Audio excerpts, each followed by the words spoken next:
Banyak sekali yang bertanya, apa nih penyebabnya? Penyebabnya bisa dak coran itu bisa rembes, retak, atau bocor ya guys. Jadi kita bikin video yang durasi lebih panjang ya, biar jelasinnya lebih mantap. Jadi itu biasanya dari kesalahan pengecoran yang pertama ya, mau balkon mau lantai 2 itu pengecorannya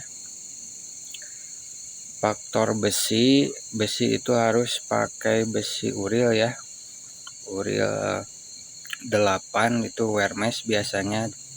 Kalau pakai spandek itu harus 2 lapis ya guys, jadi ketahanan kekuatan dak corannya itu lebih maksimal ya. Dan balok gantungnya juga harus bagus ya guys, dari caker ayam sampai balok gantung itu harus super bagus ya.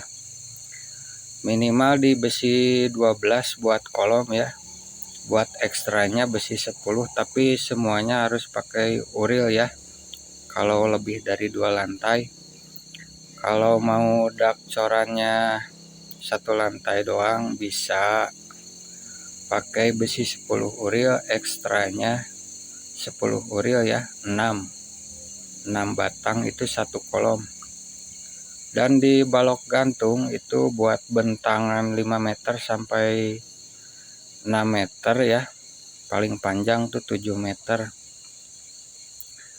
Itu besinya harus besi uril 12 ya, 4 besi 12 uril, ekstranya pakai besi 10 ya. Mau uril atau yang biasa boleh, yang penting besinya yang full 10 ya. Dan ukuran balok gantungnya jangan kurang dari 25 kali 30 ya. Jadi lebar bawahnya 25 cm, tingginya 30 ya buat balok gantung. Dan buat kolom itu sama ya, 25 kali 30 itu udah paling bagus guys buat lantai 2 ya.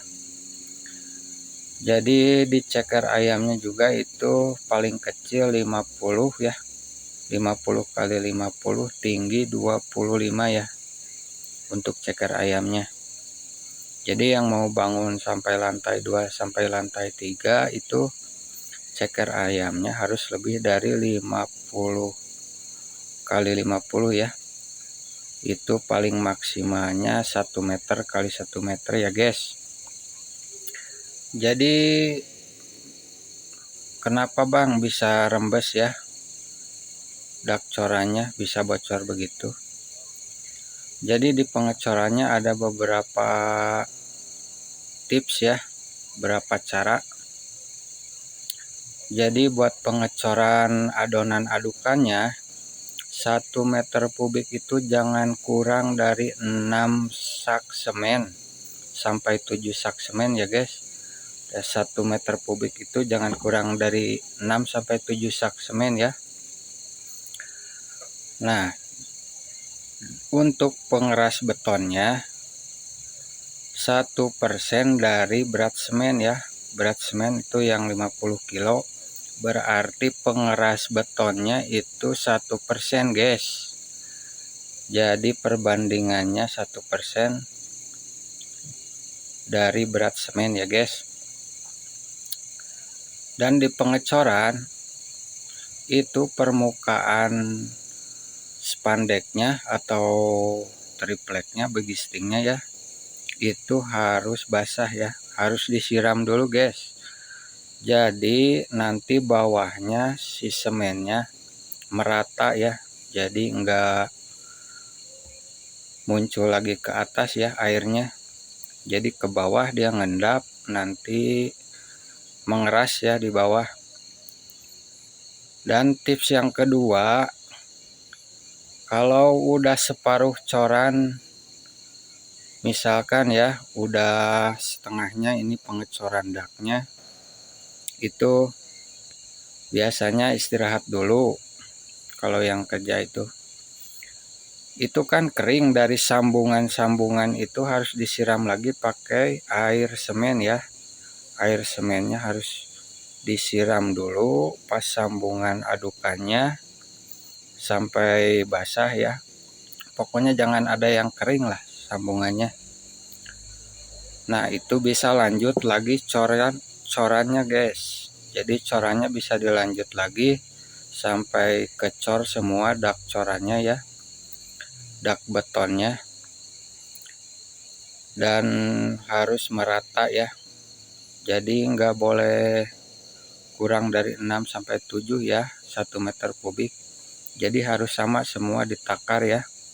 Jadi ukurannya udah seperti itu guys, itu udah yang paling kuat. Soalnya kalau kurang dari 6 sampai 7 sak, walaupun pakai pengeras beton tetap aja guys hasilnya kurang maksimal ya. Dan udah tips yang ketiga ya.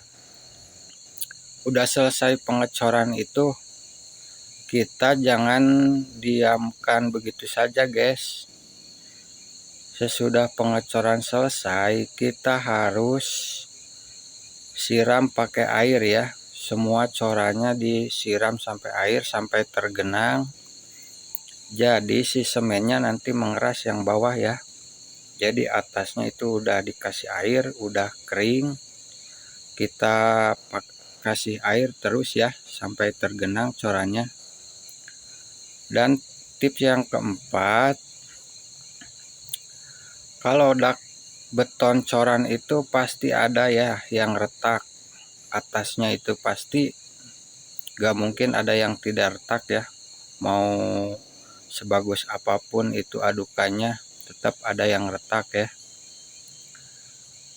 Ini yang terakhirnya, kita harus lastram lagi pakai adukan ya. Adukan lembut yang tipis tapi semennya banyak.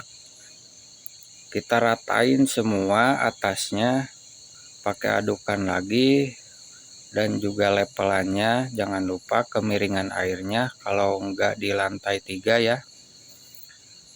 Harus bagus guys, minimal di 7 cm sampai 8 cm ya kemiringannya. Di 5 cm juga bagus. Untuk bentangan 7x12 ya, di 5 cm juga bagus itu kemiringannya guys, buat lepelannya. Dan yang terakhir guys, kalau dak beton coran yang lantai 2 nya nggak dinaikin lagi, itu wajib harus pakai acian ya. Terakhir udah dilastram, kita pakai acian semua rata. Dan jangan lupa pakai sika ya, waterproofing. Terakhir itu, kalau mau dinaikin lagi lantai 2 lantai 3 gak usah ya, nanti juga dipasang keramik lantainya. Jadi kesimpulannya, kalau bocor atau rembes itu biasanya di tahap yang ketiga ya, dari pelastraman. Sudah beres coran itu kan dilastram lagi pakai adukan guys, adukan lembut yang udah diayak, tapi semennya harus bagus ya. Dan juga harus diaci ya, acinya gak usah diaci lembut, kita pakai acian yang encer aja, diratain. Insya Allah hasilnya lebih maksimal guys. Jadi begitu guys penjelasannya ya. Ini saya spesial buat kalian-kalian yang bertanya. Ini videonya durasinya agak panjang ya, jadi penjelasannya juga agak panjang ya guys. Semoga bermanfaat.